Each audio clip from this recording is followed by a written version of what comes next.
اور جب سورہ مجادلہ کی آیت کا جو کل میں نے حوالہ دیا وہیں سے بات کو شروع کروں کہ جو یہ اعتراض کرتا ہے کہ زیارت عاشورہ میں تو لعن ہے، زیارت عاشورہ میں تو لعنت ہے،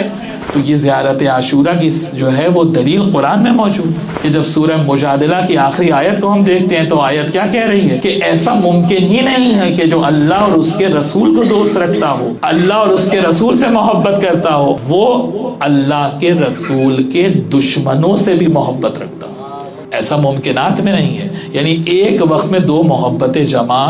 نہیں ہو سکتی۔ یہی سبب ہے کہ زیارت عاشورہ میں توسل کی دعا بعد میں مانگتے ہیں، آپ قرب الہی کی دعا بعد میں مانگتے ہیں، امام حسین کے ساتھ محشور ہونے کی دعا بعد میں مانگتے ہیں، شفاعت کی دعا بعد میں مانگتے ہیں، امام حسین کے اصحاب کے